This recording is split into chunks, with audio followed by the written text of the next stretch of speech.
Good morning, everybody. My name is Samantha Mendez, and today I'll be presenting to you Samuel Coleridge-Taylor and his Movement 1, La Caprice de Nanette of his piece, Petite Suite de Concert, Opus 77.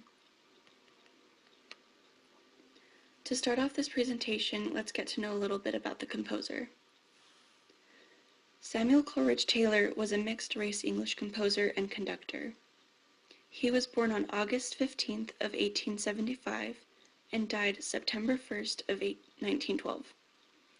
He was married to an English woman and had 2 children. They had a son and a daughter who grew up to have music careers of their own. Taylor's mother's side of the family had many musicians and influenced him to become a musician himself. Taylor's uncle got him started on violin and paid for his violin lessons.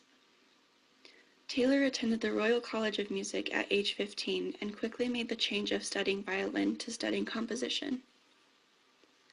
By age 21, he was well recognized. Taylor, along with his successes, came along a nickname. He was referred to as the African Mahler by white musicians. He passed away at the young age of 37 due to pneumonia. Towards the end of his life, he struggled financially. His financial stress is said to be an attribute to his sickness. Now let's get into the music. After some research, I didn't find all that much information on this piece, let alone the single movement. I did, however, find that this piece was created for the sole purpose of pure enjoyment for his audience. Taylor wrote this piece a little over a year before his death. The instrumentation of this piece are as follows: piccolo, 2 flutes, 2 oboes, 2 clarinets, B flat and A, 2 bassoons, 4 horns in F, 2 trumpets, B flat and A, 3 trombones, timpani, snare drum, bass drum, cymbals, triangle, glockenspiel, violins 1, violins 2, violas, cellos, and double basses.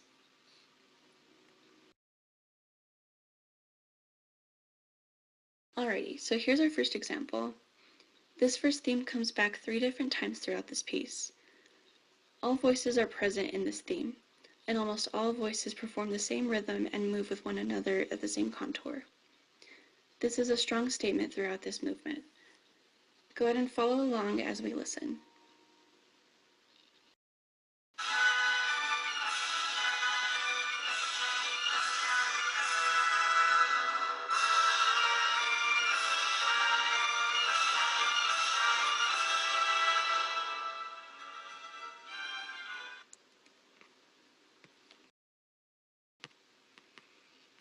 Moving on to example number 2.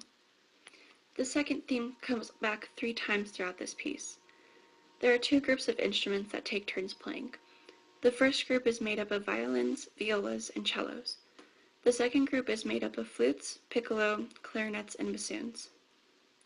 This theme includes repetition of the same musical ideas and leads into a conversation between the 2 groups, the strings and the woodwinds. Follow along and let's listen.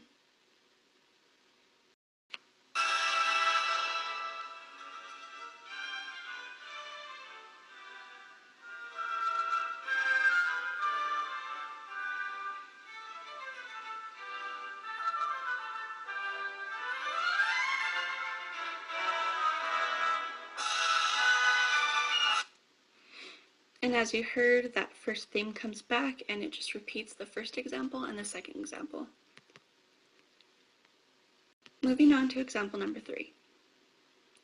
This theme continues the conversation between the 2 groups, the strings and the woodwinds, as mentioned on the previous slide. This theme seems a little bit more like a call and response between the strings and the woodwinds. Towards the end of this theme, the orchestration thickens and intensifies the sound. Follow along while we listen.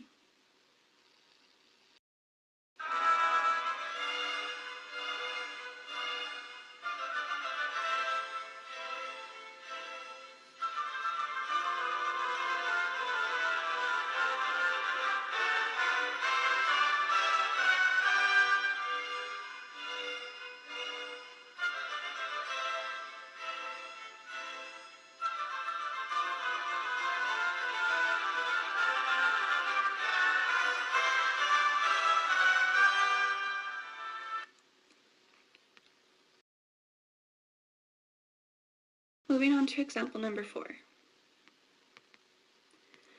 This section of the piece is one of the few sections where voices are rhythmically and lyrically different. So as you've noticed from the examples and the listenings, the voices tend to move with one another, whether it be the same rhythm and the same contour. Here we see this condensed score, and each of the lines are doing something different. Go ahead and follow along as we listen.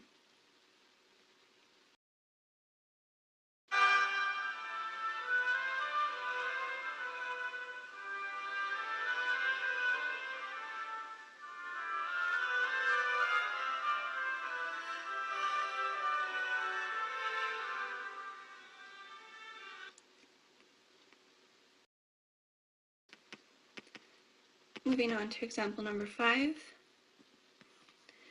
Knowing that Taylor was a violinist, I paid close attention to the violin part. In the middle of this piece, there is a section where the first violin plays solo for 8 measures straight, while the rest of the orchestra remains quiet. The violin helps transition into a fuller, light-hearted sound, as heard in the theme before the solo. Go ahead and follow along in this lesson.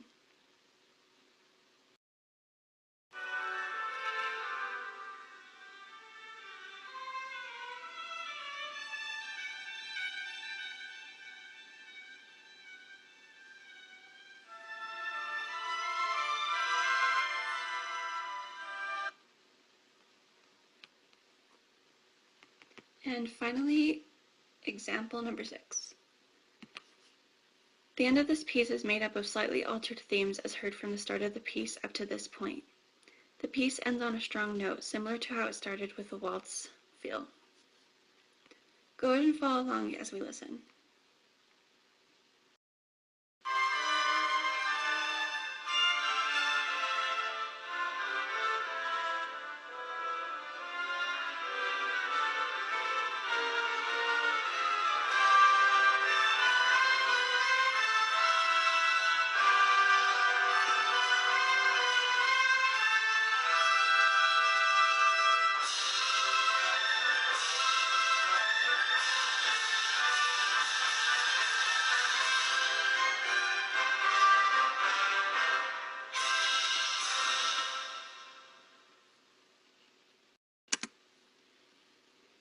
And that is the end of my presentation. I believe this piece was very beautifully written. There's a lot of repetition throughout this piece, but there's also a good amount of musical ideas to keep the piece interesting and the audience intrigued. This piece is fun, intense, and makes you want to dance, specifically waltz. I really enjoyed it, and I enjoy learning about the composer.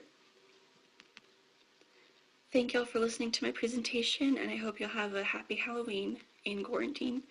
And yeah, thank you.